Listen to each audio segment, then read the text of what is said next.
Maharashtra cosmopolitan education सोसायटीच्या Rangoonwala dental कॉलेजच्या वतीनं मुख कर्करोग आणि हेल्मेट वापराविषयी जनजागृती करण्यासाठी मशाल रॅली काढण्यात आली। कॉलेजच्या प्राचार्या रमनदीप दुग्गल, विभाग प्रमुख डॉक्टर जे.बी. गारडे यांनी मशाल यात्रेचं उद्घाटन केलं। विद्यार्थ्यांनी हेल्मेटधारक दुचाकी चालकांना गुलाब पुष्पे दिली, तर हेल्मेट नसलेल्या दुचाकी चालकांना अपघाताच्या शस्त्रक्रियांचे फोटो दाखवले। ये पान हमें इस मोड़ पे ले आया है। मुख कर्करोगावर जनजागृतीवर पथनाट्य यावेळी सादर करण्यात आलं। हेल्मेट न वापरण्यामुळे होणाऱ्या अपघातात दात तुटणे, जबडा फाटणे, हनवटी तुटणे याचे प्रमाण अधिक आहे। त्यात दंत चिकित्सकांना शस्त्रक्रिया कराव्या लागतात। त्यांनी केलेल्या शस्त्रक्रियांचे पोस्टर घेऊन 100 डेंटिस्ट डेंटल विद्यार्थी या मशाल मिरवणुकीत सहभागी झाले होते। आम्ही रंगूनवाला डेंटल कॉलेजचे विद्यार्थी आणि स्टाफ आज आझम कॅम्पसपासून भारतीय विद्यापीठपर्यंत रॅली काढणार आहोत। ह्या रॅलीचा मुख्य उद्देश असा आहे की लोकांमध्ये हेल्मेट वापरण्याबद्दल जनजागृती करणे। हेल्मेट न वापरल्यामुळे आपला तरुण वर्ग आणि ह्यांचे बरेच छोटे छोटे रोड ट्रॅफिक ॲक्सिडेंट होतात आणि छोट्याशा ॲक्सिडेंटमुळे पण त्यांना प्राण गमावे लागतात किंवा चेहऱ्याचे हाडं तुटतात आणि बऱ्याच लोकांचे खूप नुकसान होतं। तर याच्याबद्दल हेल्मेट वापरण्याची सक्ती करण्याच्या अगोदर हेल्मेटचे काय फायदे आहेत, हेल्मेट का वापरावं आणि त्याच्याबद्दल आम्ही रॅली काढत आहोत।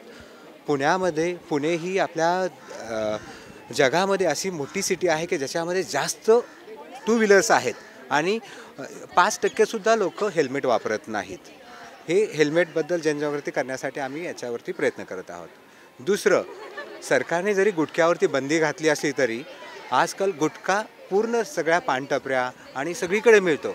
गुटखा सोडून पान, तंबाखू, सुपारी हे सगळ्या सवयींमुळे तोंडाचे कॅन्सर होण्याचं प्रमाण खूप वाढलेलं आहे।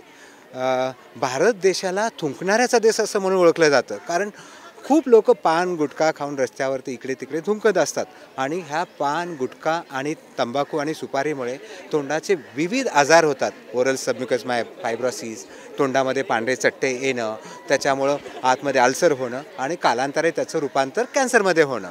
आणि कॅन्सर एकदा झाला तोंडाचा की त्याचा उपाय इतका गांभीर्याने करावा लागतो की अर्धा जबड्याचा भाग काढावा लागतो, दात काढावे लागतात, जिभेचा भाग काढावा लागतो, गालाचा भाग काढावा लागतो।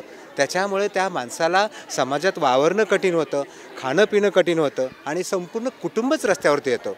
तर लोकांमध्ये गुटखा न खाणे, तंबाखू न खाणे आणि मिश्री न लावणे ह्याच्याबद्दल जनजागरूकता निर्माण करावी, हाच आमच्या कॉलेजचे विद्यार्थी, स्टाफ यांचा उद्देश है। आमच्या कॉलेजचे शेख सर, इनामदार सर आणि पूर्ण ट्रस्टी याच्या मागे आम्हाला पूर्णपणे सहकार्य करत आहेत। और आज हम 50th anniversary of association of oral and maxillofacial surgery के लिए ये रैली निकाले हैं। आज के ज़माने में हेलमेट, तंबाकू सेवन के बारे में बहुत लोगों को पता नहीं है। इसका उपचार करना, इसके बारे में सबको बताना बहुत ज़रूरी है, क्योंकि तंबाकू खाने से कर्क रोग हो सकता है। ये हमारा बेसिक मोटो है एंड हमें ऐसा लगता है कि अगर हम हमारी तरफ से थोड़ा कुछ करेंगे, हमारा कंट्रीब्यूशन सोसाइटी की तरफ ज़रूरी होना चाहिए। इसलिए हमने आज ये रैली निकाली है। उद्देश हा आहे की तंबाखू, पान, गुटखा ह्या सगळ्या व्यसनामुळे लोकांना कॅन्सर होण्याची शक्यता खूप वाढली आहे आणि आत्ता लोकांना बरेच वेगळ्या गोष्टींचे व्यसन लागत आहेत। परत हेल्मेट न वापरल्यामुळे लोकांना बरेच ॲक्सिडेंट्स होतात, त्यांचा जबडा तुटू शकतो किंवा काही अशी हानी होऊ शकते चेहऱ्याला किंवा कोणत्याही शरीराला।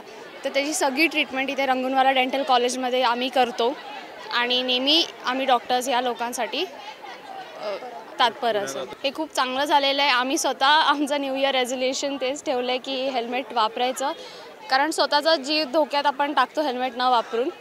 बरेच लोकांचे ॲक्सिडेंट्स होतात दरवर्षी, कितीतरी ॲक्सिडेंट्स आणि वाढतच चाललं आहे प्रमाण दरवर्षी ॲक्सिडेंट्सचं। तर मग त्यासाठी एकदमच चांगलं आहे की हेल्मेट वापरणं गरजेचं आहे। ट्रॅफिक पण वाढतं आहे, तर हेल्मेट वापरण्याने तुमचंच जीव धोक्यात नाही जात।